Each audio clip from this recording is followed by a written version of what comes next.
आज मैं फिर आपको एक बहुत ही खूबसूरत समुद्री सैर के ऊपर लेके जा रहा हूँ, जिसके ऊपर आप देख सकते हो। अगर सोचा जाए, अगर मैं जिस देश की बात करूँगा, अगर आप बाद में मेरे बताने के बाद आप उसका नाम नक्शे में ढूंढो तो मैं आपको जानूँ। उसका नाम आप अपने मैप के ऊपर भी नहीं ढूंढ सकते।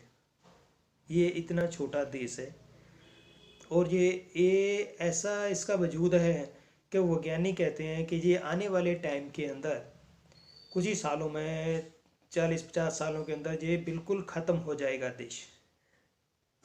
समझे कौन सा देश है?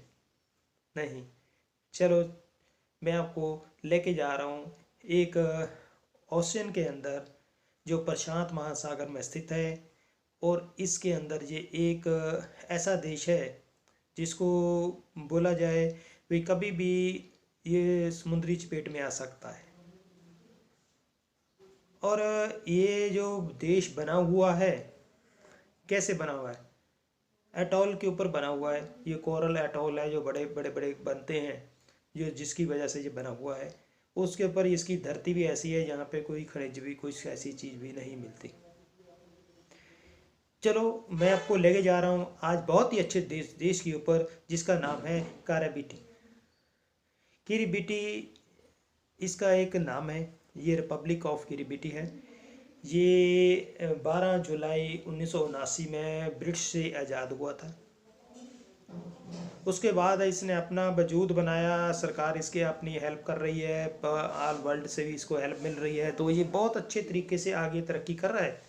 लेकिन क्या करें, तो इस देश का जो एटमॉस्फेयर है, वो क्लाइमेट है, वो अच्छा नहीं है।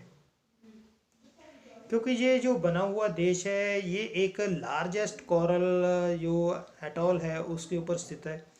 इसका मतलब होता है जो ज्वालामुखी समुद्र में उठते हैं, बड़े बड़े पहाड़ समुद्रों में उठते हैं और समुद्र की तह में ही ख़त्म हो जाते हैं, ठंडे हो जाते हैं।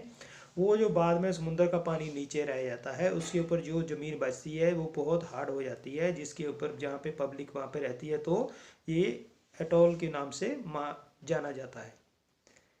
और ये एक काराबाटी इसका नाम है। और वैसे हम इसको हम काराबाटी बोलते हैं, तो लेकिन जो ये वहाँ के दो देश हैं, जो पब्लिक वहाँ की रहती है, वो उसे कारी बस बोलती है, क्योंकि टीआई को ये यूएस बोलते हैं। तो इनके हिसाब से किरी बस आती है और हम बोलते हैं किरीबाटी। तो ये एक प्रशांत महासागर में स्थित है। एक समुद्री टापू बने हुए हैं, ये इसके 33 महाद्वीप बने हुए हैं, जिनसे मिलके ये एक देश बनता है। पर इसमें से सिर्फ 21 ऐसे इसके द्वीप हैं यहाँ पे रहना पॉसिबल है। लेकिन उसमें भी कुछ ऐसे बड़े बड़े द्वीप हैं जिसके अंदर 90% तक जो पॉपुलेशन है वहीं पे रहती है, इसकी टोटल आबादी की। समझे? और वो अगर हम इसकी बात करें, इसका जो बड़ा द्वीप है वो गिल्बा है, जिसके अंदर सबसे ज़्यादा रहते हैं, और इसी के अंदर इसकी कैपिटल है। तरावा इसकी कैपिटल है, जो इसी के अंदर रहती है। सबसे ज़्यादा पॉपुलेशन इसकी इसी शहर में रहती है। और इसका टोटल एरिया भी अगर मैं देखा जाऊँ, बोला जाऊँ, 34 लाख स्क्वायर वर्ग किलोमीटर है, जो वर्ल्ड में 172 नंबर के ऊपर आता है। जो इसकी पॉपुलेशन है 1,19,000 के करीब है, जो वर्ल्ड में 172वें स्थान के ऊपर 197वें स्थान के ऊपर आती है।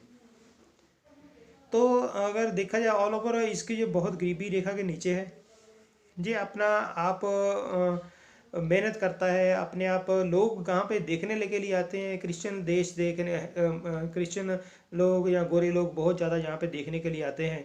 ये क्रिश्चियन सिटी, क्रिश्चियन आइलैंड भी बोला जाता है इसको।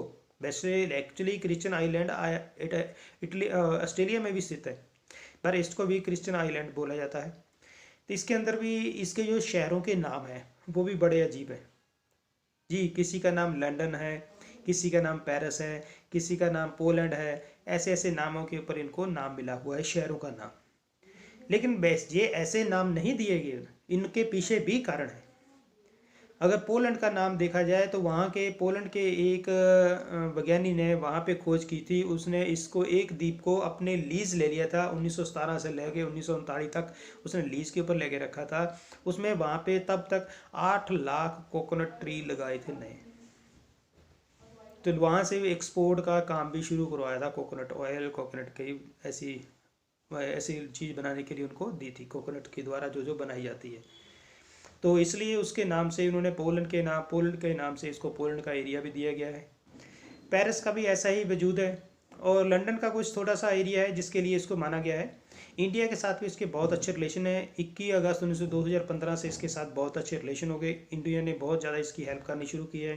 इसमें जगह जगह पे कंप्यूटर सिस्टम वगैरह बना के दिए हैं, ट्रेनिंग सेंटर बना के दिए हैं, और जागरूक बनाने के लिए लोगों को सहूलत देते हैं। ये इंडिया की तरफ से किया जा रहा है।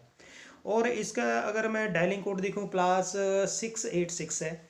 और अगर इसकी करेंसी भरूँ, इसकी करेंसी वैसे तो ऑस्ट्रेलियन डॉलर चलता है, लेकिन इसकी अपनी तिब्बतियन है। इसकी जो अपनी डॉलर के नाम से भी जानी जाती है, इसकी नाम किरीबाटी डॉलर के नाम से भी जानी जाती है। और इसकी अगर लैंग्वेज की बात करें, यहाँ पे इंग्लिश बोली जाती है। वैसे इनकी जो लैंग्वेज है वो गिलबर्टे है, गिलबर्टे के नाम से बोली जाती है, ये इनकी अपनी मातृभाषा है। तो वैसे ये बहुत रिस्पेक्टेबल पीपल हैं। वो एक आम लोगों की बहुत ज़्यादा रिस्पेक्ट करते हैं और एक दूसरे की बहुत ज़्यादा हेल्प करते हैं। देश अपने साइंटिस्ट के मुताबिक ये हर साल कुछ ना कुछ इसका हिस्सा डूबता जाता है। 1999 में इसके 2 द्वीप जो समुद्र के अंदर समा गए थे, वो सारे उसके अंदर वजूद ख़त्म हो गया उनका। तो इसलिए ये भी थोड़ा थोड़ा करके पानी, वातावरण इसका जो पानी का लेवल है बहुत इसके हाइट में बढ़ता जाता है, क्योंकि ज़्यादातर इसका हम लोग ही जिम्मेदार हैं। क्योंकि जो बड़ी बड़ी फैक्ट्रियाँ हैं, बड़ी बड़ी इंडस्ट्री हैं, जो पानी, गंदा पानी समुद्रों में फेंकती हैं, बाहर फेंकती हैं, जिसकी वजह से ये इसके ग्लेशियर जो हमारे बड़े बड़े आइसलैंड के बड़े बड़े हैं वो पिघल जाते हैं। और पिघलने से उनका पानी जो बन के, उनके रेशे बन के सारा समुद्र में आ जाता है। ये नीचे वाला हिस्सा है, ये 2 मीटर तक की हाइट के ऊपर भी नहीं है समुद्री तल से, तो सारा का सारा ये उसके अंदर आ जाता है। इसके लिए इसका लेवल हर साल बढ़ता जाता है। इसलिए आने वाले टाइम में बोल रहे हैं 40 से 50 साल के अंदर ये देश बिल्कुल ख़त्म होने की तादाद में है। लेकिन ये नहीं है सरकार कुछ नहीं कर रही, सरकार बहुत कुछ कर रही है। सरकार ने अभी अभी फिजी के अंदर भी अपना 6000 वर्ग किलोमीटर का एरिया इन्होंने लिया है। अपने लोगों को वहाँ पर बसाने की कोशिश कर रहे हैं और अपने लोगों को जागरूक कर रहे हैं। भाई आप दूसरे देशों में जा रहे हो तो हम उनको पैसा देते हैं, तो वो वहाँ पे जाके अपना सेटल करें, अपना बिजनेस चालू करें और अपने पब्लिक को, अपनी फैमिली को वहाँ पे ले जा सकें और अपने देश की हेल्प कर सकें। ऐसे ऐसे अमेरिका जैसे, ऑस्ट्रेलिया जैसे देश हैं जो इसके साथ में हैं, वो इनकी हेल्प पूरी करते हैं, पूरी सहयोग के साथ ये करते हैं। ये शहर एक कहा जाए तो अपने आप में एक डिफरेंट टाइप का देश है। वैसे भी आपको बोला है, इसको मैप के ऊपर ढूंढना बहुत ही मुश्किल है। ये प्रशांत महासागर के स्थित है, लेकिन फिर भी आप देखना, ढूंढना चाहो तो धीरे से मिल जाएगा इसको ढूंढने से, क्योंकि छोटे छोटे द्वीपों से बना हुआ है। तो ये अपने अपने हिसाब से देखा जाए तो ये बहुत ही पीसफुल कंट्री है। गरीबी तो है ही है, जहाँ पे गरीबी है तो नेचुरली बीमारी भी यहाँ पे होएगी। बीमारी है तो मेडिसिन भी वगैरह इंडिया से भी बहुत ज़्यादा प्रोवाइड होती है, वहाँ पे उसको डोनेट की जाती है। इंडिया से भी बहुत ज़्यादा हेल्प उसको मतलब एज ए करेंसी के तौर पर भी की जाती है उसकी। चलो करोड़ों में नहीं तो लाखों में तो हज़ारों में तो उनको डॉलरों में उनकी हेल्प की जाती है पब्लिक की। तो और जागरूक करने के लिए कंप्यूटर सिस्टम वगैरह ये सारे इंडिया की तरफ से लगाए गए हैं।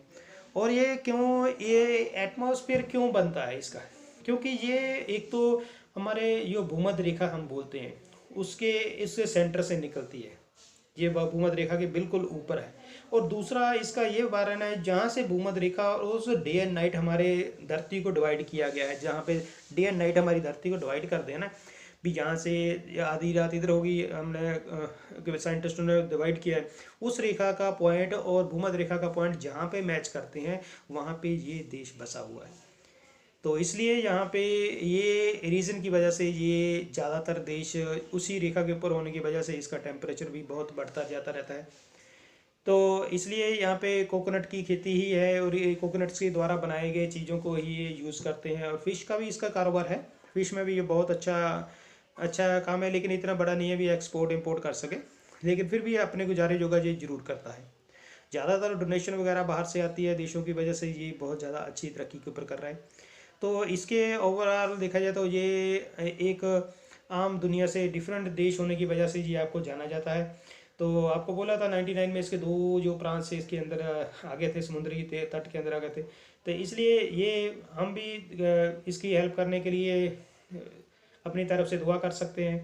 आप भी बोल सकते हो, आप भी इनकी हेल्प कर सकते हो, जिस भी तरीके से मर्जी इसकी हेल्प कर सकते हो। अगर वहाँ पे जाना चाहे तो जा सकते हो। डायरेक्ट फ़्लाइट तो फिजी की ही जाती है, फिजी के थ्रू जाते हैं, तो इसलिए ये यहाँ के जाना तो प्रॉब्लम नहीं है। लेकिन इन्होंने वीज़े के लिए तो प्रॉब्लम वहाँ पे नहीं है, आपको ऑनरेबल वीज़ा है, ऑन द स्पॉट वीज़ा है। इंडिया को पूरी सहूलत करते हैं, पूरा कॉपरेट करते हैं इंडिया के साथ। इंडिया इसके साथ बिजनेस ट्रिप बहुत अच्छा बनाता है, बहुत अच्छी हेल्प करता है बिजनेस के तौर के ऊपर भी। तो इसलिए ये इसको वीज़े की तो किसी को प्रॉब्लम नहीं है। लेकिन फिर भी ये बहुत गरीब देश होने की वजह से दुनिया भर जहाँ पे जाते हैं गोरे घूमने के लिए, इसके टूरिज्म जो छोटे छोटे जो प्लाट बने हुए थे हिस्टोरिकल, जो एक ही शहर बड़ा है तो उसके अंदर ही देखने लायक है। अगर आप भी जाना चाहो तो वहाँ जा सकते हो और इनकी हेल्प कर सकते हो। और कभी भी अगर जाओ तो ज़रूर इनके साथ इनके लिए खाने का या कुछ ऐसा सामान लेके जाओ जो इनके लिए अच्छा लगे। तो आप ज़रूर अपने नक्शे में भी इसको ज़रूर ढूंढ रहे हैं। और आप देखना ये कैसा दिखता है, कैसे द्वीप महाद्वीप दिखते हैं, जो देखने लायक हैं। ठीक है।